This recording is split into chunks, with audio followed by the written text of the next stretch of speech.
En riktig god mandagsmorgen alle sammen, og velkommen til Børsmorgen her hos oss i Finansavisen. Mitt navn Marius Lorentzen, sammen med aksjekommentator Karl Johan Molnes fra Smestaddamen her i Oslo. Vi har kommet til 19. februar, og vi sparker i gang en ny uke der selskaper som Aker, Bakkafrost, Grieg Seafood, Berenberg og KMC Properties kommer med tall her hjemme. Selskaper som Barclays, Home Depot, Walmart og ikke minst Nvidia slipper tall ute. Vi får også rente fra Federal Reserve på onsdag, PMI-tall for USA og eurosonen på torsdag. Men allerede i dag så får vi KPI-tall eller inflasjonstall fra Sverige og Finland. Og mens vi her i Norge så inflasjonen faller fra 4,8 til 4,7 i januar, så ser nå svenskene et kraftig hopp fra 4,4 til 5,4. Svenskenes SSB, eller altså SCB som det heter der borte, skriver at de økte boutgiftene driver opp KPI-en hos vårt naboland. På gjestefronten i dag så får vi besøk av den ferske sjefen i karbonfangstselskapet Capsol Technologies, som i gang med en emisjon i det kvoteprisen i EU for CO2 altså har falt 40% fra toppen i fjor vår. Ellers i markedet så ventes det en flat start i dag av DNB og Nordnet. Vi så hovedindeksen stige nesten 1% på fredag, og opp da 1,9% i uken vi har lagt bak oss. På Wall Street så vi at man brøt den 5 uker lange oppturen og endte uken i minus. Vi fikk jo litt høye prisindikasjoner fra disse PPI-tallene på tampen av uken. Dow Jones endte uken så vidt ned 0,1. S&P endte da ned 0,5%, mens Nasdaq allerede hadde fått litt fart inn i det røde og endte uken ned 1,3% etter fredagens fall da på 0,8. Nordnets Roger Berntsen påpeker i sin morgenrapport at de asiatiske markedene opp svagt i dag, rundt 0,1% i snitt. Børsen i Shanghai sendes oppover når den nå tilbake inn i full handel etter kinesisk nyttår. Vi har jo sett Hang Seng-indeksen i Hongkong ned en snau prosent i dag. Den var jo litt i handel utover i uken forrige uke, og da fikk den en ganske bra opptur. Oljeprisen 82,90 i dag, så vidt i pluss. Og blant enkeltaksjene så det verdt å merke seg Philly Shipyard da, som falt hele 16% på sin kvartalsrapport på fredag. Norwegian kom med sine tall og steg 10,6%. Den aksjen nå opp bare siden nyttår over 50%. De innfridde jo på tall og guider også enda bedre resultater i år. Og eks-utbytte i dag får vi også ta med Rana Gruber og oljegiganten Vår Energi.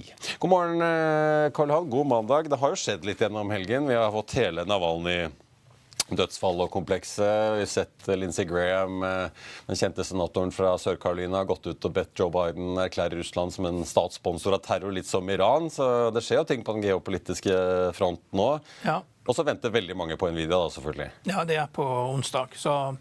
Og opsjonsprisene der tilsier at man skal få en $80 bevegelse da, i en eller annen retning for den aksjen. Og for kjøpsopsjonen da, den koster $17, og salgsopsjonen den koster bare halve. Så her det da en skew, som man sier, altså veldig sterk bias på at den skal fortsette oppover. Folk vedder på en kursoppgang? Ja. Så, men vi får se. Det jo de driver jo det man kaller med round-tripping da. Det jo funde startups, og som så kjøper produktene deres. Og det endte jo veldig dårlig i TMT-bobla med Nortel, som ble saksøkt herfra til månen, og det ble store søksmål av det. Så jeg tror de skal være litt forsiktige med å holde på med sånt.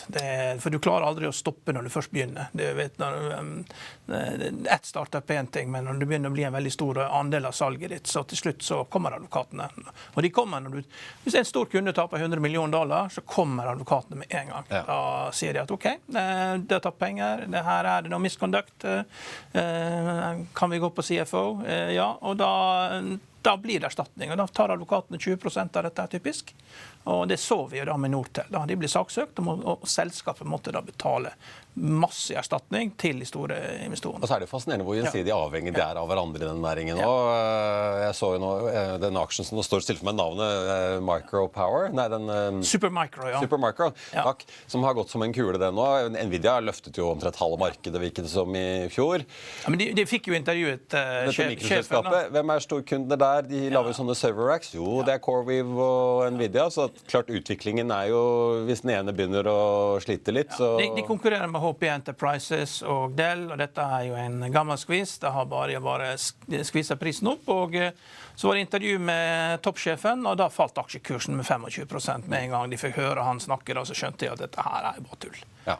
Så den skal ikke ha denne markedsverdien, og dette her bare et helt basic selskap som skal ha helt basic marginer, og det hjelper ikke at det også roundtripping som foregår. Det blir i hvert fall spennende å se da. Vi har jo sett 10-åringen USA svinge litt på signaler fra Fed. Nå får vi både rentereferatet på onsdag og da Nvidia-tallen etterpå, så onsdag inn i torsdag, da kan vi få bra med trøkk. Jo da, men det jo også sånn at nå begynner presset å øke, disse inflasjonstallene kom da, så begynner jo presset å øke på at man skal måle den virkelige inflasjonen da. Der noe som heter Trueflation, og den ligger ned på 1,4%, og det også den inflasjonen du får dersom du tar ut shelterkoster, som en helt teknisk måling, der noen folk får tilsendt spørreskjema en gang i halvåret, og det veldig vanskelig å måle. Og hvis inflasjonen faktisk 1,4%, og det jo valgår i år, så og renten politisk satt, du kan ikke ha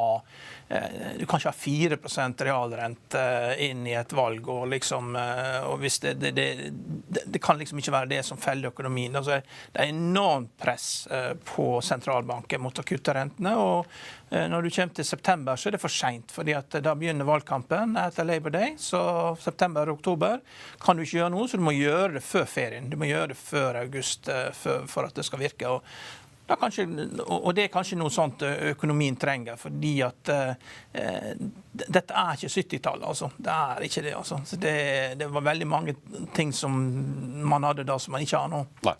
Så, men det klart, det mye usikkerhet, og vi får se hva som skjer, men jeg tror det at man skal ikke se alt for mørkt på dette her. Nei. Det skal man ikke gjøre, så det håp om at rentekuttet kommer, og det må komme før sommeren. Jeg holdt på å si. Hva det heter? Sell it may and go away. Jeg tenkte vi må snakke litt om en kjenning her i landet. Han vel strengt tatt utflyttet, da, men han har jo virkelig slått seg opp, den nordmannen Torstein Hagen med Viking Cruises. Nå meldes det om at det jobbes med å hente inn $500 million og potensielt kjøre en børsnotering da i USA, eller Bloomberg. For en gang skyld en børsnotering, får jeg si, men inn i et segment cruise, selv om han har jo delvis inn mye elvecruise, da, som nisje og disse større båtene, så har jo cruise gått som en kule etter pandemien. Ja, men så har han også en relativt ok balanse. Det tatt ut og sett på balansene og marginforbedringsestimatene for Royal Caribbean, Carnival og NCL Holding. Da. Og der han har da en egenkapital på 6 milliarder og gjeld på 4,7. Han har altså mer gjeld enn egenkapital. Da. Og det gjelder også for Royal Caribbean, så den store vinneren ut av pandemien, $30 milliarder i market cap. 23 milliarder gjeld, og mens Carnival, da, der market cap 19 milliarder gjelden 32 milliarder, så Carnival en veldig stor taper i dette her, da, og også svakere marginer, og NCL Holding, market cap 7 milliarder, gjeld på 14 milliarder, og alle analytikerne, det de gjør, det at de øker marginer, nettomargin, ser bare på nettomargin helt på bunnlinja, så forventer de da 4-5% økning fra 2023 til 2024 og 2025, så salgsmargin går fra 13 til 17-18%, Carnival Cruise Lines fra 0 til 5-7%, og NCL ligger også ned på samme nivå som Carnival Cruise Lines. Så det Hagen må gjøre da, jo da å lime seg opp til Royal Caribbean og si det at vi har samme kundesegmentene som Royal Caribbean. Vi har lykkes, vi har ikke store skip, vi har en ok balanse, men nå vet jeg ikke hva hans margin i 2023 da, men alle analytikerne ser ut til å være enige om sånn 5-7% marginforbedring da, 2024-2025. Jeg tror det vanskelig for han å klare å argumentere for noe bedre. Og da spørsmålet hva dette verdt. Ja. Men RCL da, det virker som de får uttelling på det. Jeg har reist på mange Royal Caribbean Cruise Lines cruises, da, for at du blir fanget, du blir bedt med på en skipstopp rundt Isle of Wight, og så ser kona det at okay, dette her liksom ikke danske båten, og derfra inn liksom, så holder man seg til det, da, for det trygt, og det jo et internasjonalt konsept. Når du reiser rundt i Karibien, med Royal Caribbean, så det masse brasilianere, masse sydamerikanere, pynter jo på dekk, ikke sant? Det skader jo ikke. Og mens Carnival kjører mye mer amerikanske konsepter med Carnival og Holland America, for det veldig amerikansk. Da. Så og det klart det et stort marked, men det jo tydelig da at de sliter. Samme NCL Holding, Freestyle Cruises, som appellerer til amerikanere. Og det ikke så stort. Altså du må liksom lime dette her opp mot det Royal Caribbean gjør. Han har jo 11 cruiser, litt forskjellige typer cruise. Og så får du 4-5% marginforbedring i estimaten, og så spørsmålet da, hva dette verdt? Ja. Og så får vi si, vi hadde jo Royal Caribbean på Oslo Børs i sin tid, men det ikke mye igjen av den gamle cruise-storheten. Det var jo nordmenn stort sett som startet veldig mange av disse rederiene, men nå alt i USA. Ja, men markedet på 30 milliarder dollar. Det jo New York-børsen som Viking sikter mot, hvis nok. Ja, det Pina Colada selger like bra i Karibien som i Alaska. Ja. Så Royal Caribbean har hatt en riktig strategi hele veien da, med å være veldig internasjonale og ha internasjonalt sett, mens Carnival sliter med veldig amerikanske konsepter. Ja. Det blir litt for mye sånn thank God it's Friday, altså det blir sånn ja, det blir litt for stale, altså du får ikke det internasjonalt med på det, og det mye penger rundt omkring i verden, og folk ønsker jo å trives som bor i cruiseskipene, og blir det for amerikansk, så kan det bli litt kjedelig. Det klart, vi får ønske Torstein Hagen lykke til, og så tenkte jeg også bare å si at vi får vel notere det som en sånn fellesskap her hjemme, da, med norske kapitalmiljøer, at vi får skjerpe oss litt, da, sånn at ikke folk driver og flytter til USA hele tiden med disse selskapene sine. Må gå der pengene. Oslo Børs starter opp 0,2% i dag, litt bedre enn ventet. Norwegian ligger på nest mest omsatt opp 2,1% og fortsetter oppgangen etter en oppgang på da drøy 10% på fredag. Mest omsatte aksjen faktisk så langt i dag, Norbit. Dette teknologiselskapet fra Trondheim, som vi for øvrig skal få besøk av senere i uken. De har sluppet kvartalstall. Der teknologidirektøren ute og selger litt aksjer, blant annet, og et par andre aksjonærer. Aksjene 7,3% nå, med en omsetning da på drøye 220 millioner kroner. Et par nyheter som verdt å merke seg siden sist. Ice Fish Farm på Island har fått ny toppsjef, Roy Tore Rikardsen. Dagens sjef Gudmundur Gislason skal over en ny rolle i selskapet som ble annonsert da 10. september i fjor. Og så det en interessant sak hos våre konkurrenter som ikke lenger på rosa papir i DN. DNB har avslørt flere utro tjener internt. Storbanken sier til avisen da at de har oppdaget ansatte som stjeler kundelister, lekker intern informasjon og har forsøkt å manipulere datasystemene i oppsigelsestiden. Så ja, litt av hvert å lese om der altså. På FA.no nå så kan du lese om den danske motegiganten Bestseller. De vokste i Norge i fjor, men resultatet støtte med 25%. De har jo da merkevarer som Veromoda, Jack & Jones, Only Name It, Selected, Villa og Object. Så det jo også interessant å få med seg hvis du da følger med på varehandelen. Vi har jo sett hvordan noen i næringen, inkludert XXL og Elektronimportøren, sliter veldig tungt om dagen. Vi skal få en sjefen i Capsol Technologies tilbake rett etter dette. Hvordan du tjener penger, det egentlig mitt hode, å unngå de dårlige selskapene. Skadefri, det jo den eneste ekte glede, eller hva man sier. Ja. Og da må vi mene at den for høyt til å være bærekraftig, og at arbeidstakerne får et lønnsvekst som blir for høy. Og det ser vi nå over hele fjøla. Men det klart, det tøft psykisk, altså. Ja. Du har bare lyst til å bli i senga og vente på neste gang det blir mørkt. At Finansavisen skal ha en finanspod, det var det kanskje på tide. Det var jo litt sånn der, hva man sier, har du laget bok av Ringenes herre også, da? Ikke sant?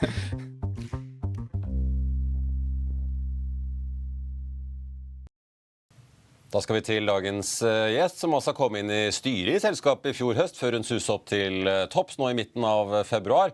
Og med en emisjon rullende i gang, og masse prosjekter som det jobbes med, så det jo masse å snakke om. Og jeg må også si at jeg må bytte til engelsk da, for å si welcome Wendy Lam, CEO, fairly recent CEO in Capsol Technologies. Yes, great to be here, Mars. Yeah, very recent. It's just started on Thursday, so it's a couple days in. Congratulations. And you came from, I mean, you've been in Norway, because you're Norwegian-Canadian.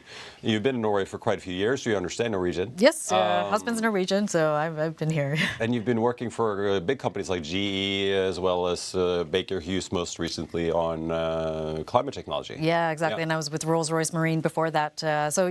Most recently Baker Hughes focused on climate technology, helping industrial clients on their decarbonization journey.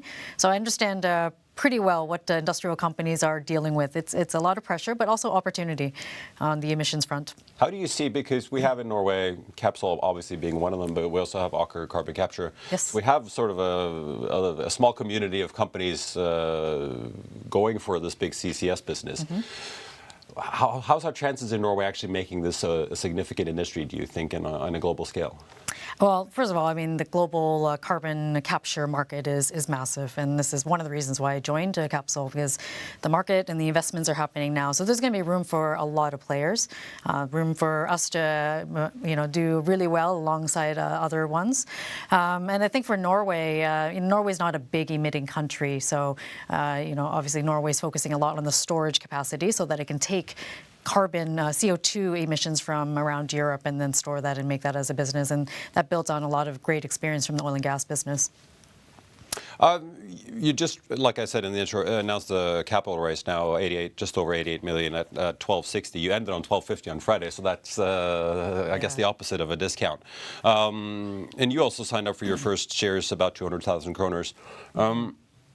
You said now you've received interest from new institutional investors as well. Right. You named Munters in Sweden as one of them. Are there more investors coming in now? Yeah, there are institutional investors who have participated in this round. So we're really pleased with the capital raise in the last week. Like you said, we did it at a premium, and that's actually quite not often happening in the recent times. Even if you look at venture capital markets in climate tech, there's been quite a discount happening. So we're very pleased with the amount we raised at 88 million. It's going to fuel a lot of our growth activities over the next little while. Can you talk about what you're spending the money on? Because you list up things like establishing a business in the US as well as developing some of your product lines. Yeah. Should we start with the US? Is it just Inflation Reduction Act driven? Or? Absolutely. I mean, well, carbon capture, the US market is going to be, it's bigger than Europe.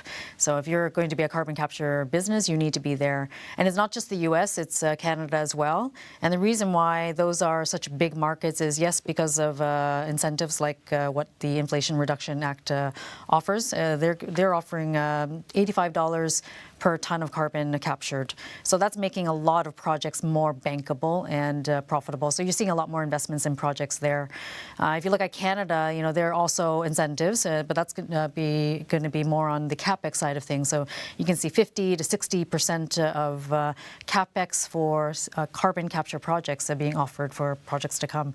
So we see a really positive outlook for US. We are already serving our inquiries from US, from Norway, but we need to be on the ground to really do it. How are you going to sort of fight your way into that market? Is it basically opening sales offices to license your technology, or? Yeah, I mean, we'll have definitely some salespeople and representatives on the ground. We're already getting inquiries, like I say, and you mentioned partners like Munters, which we're very proud to have announced last week. They also participated in the capital raise. So Munters has a U.S. presence. We also have other companies that we are partnering with, GE, Siemens, Storegga is another one who do carbon storage and transport.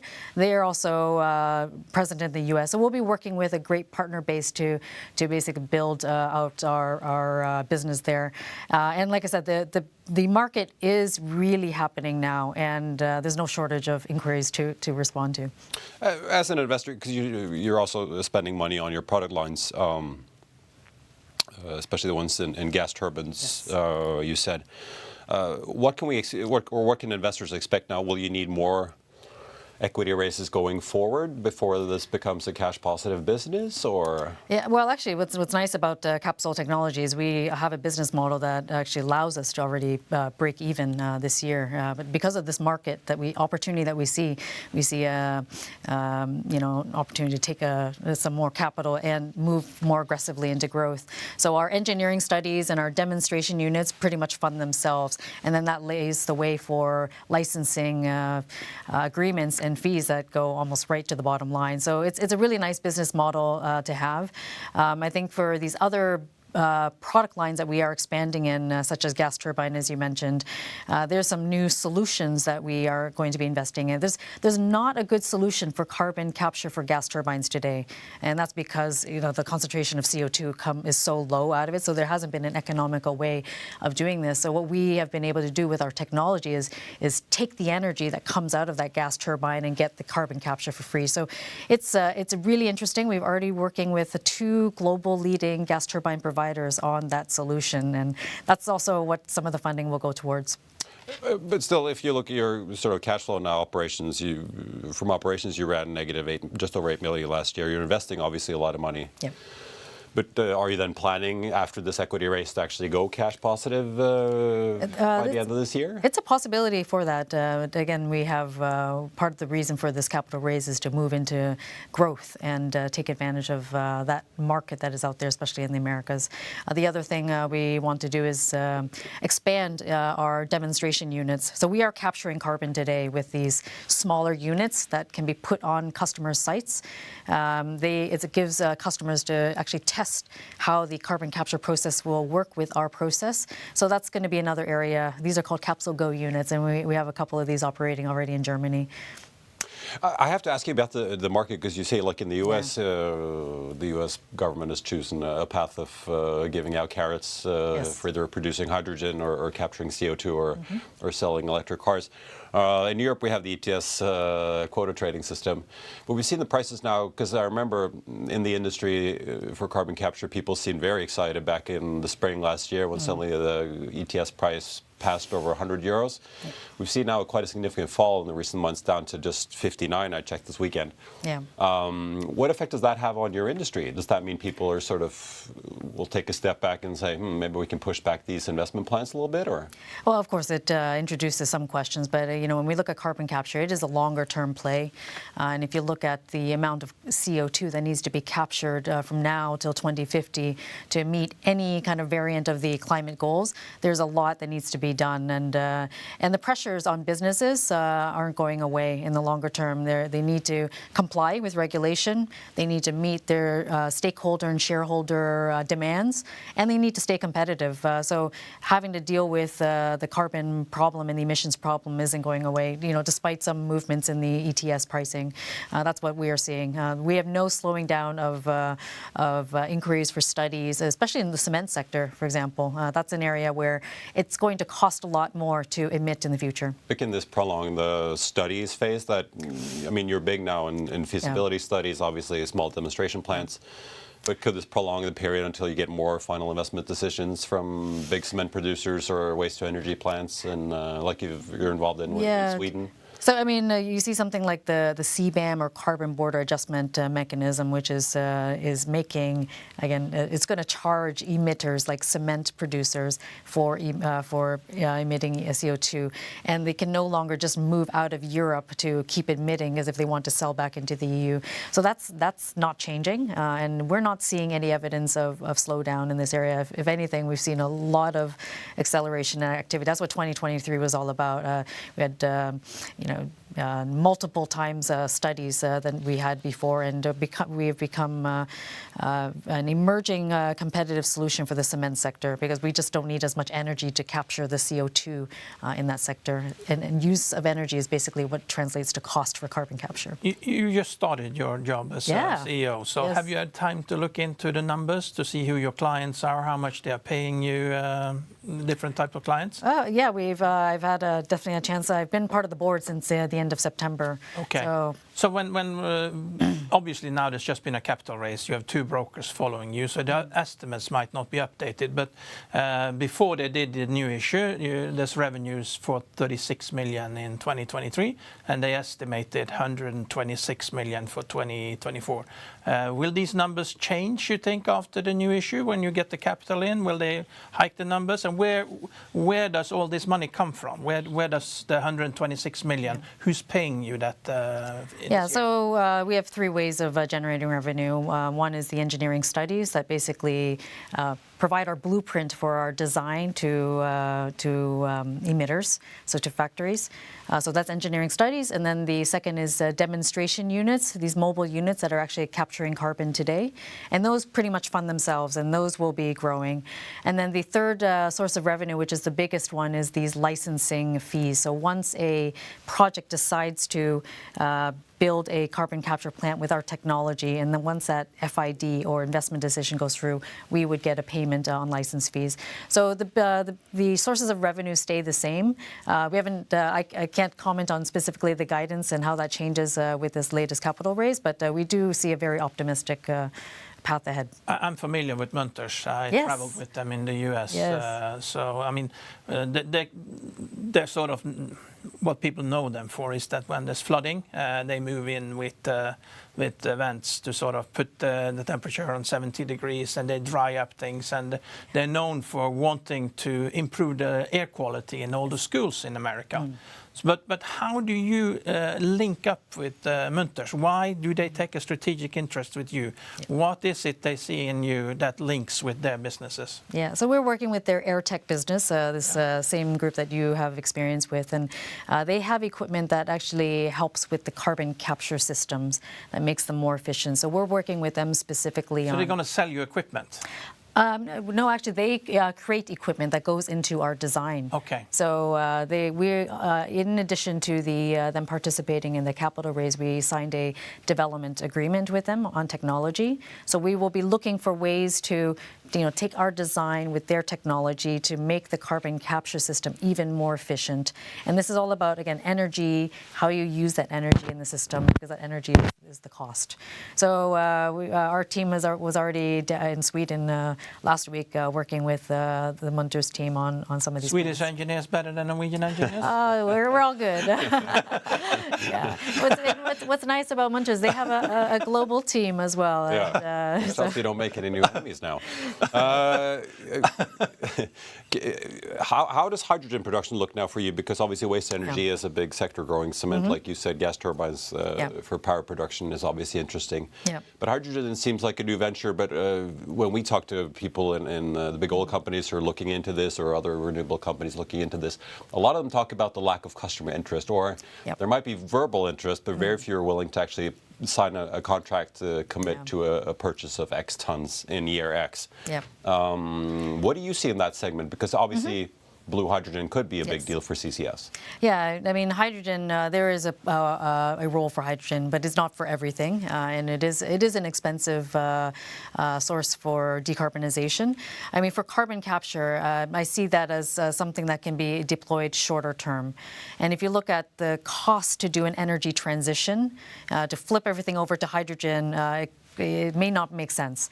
So it makes sense to potentially use existing energy-producing assets and put carbon capture on that to get clean energy. So that's an example of what we can do with their gas turbines. An alternative for not putting carbon capture in gas turbines is to switch to hydrogen. But you also have to look at the timing for that. So there's still going to be a very strong role for carbon capture.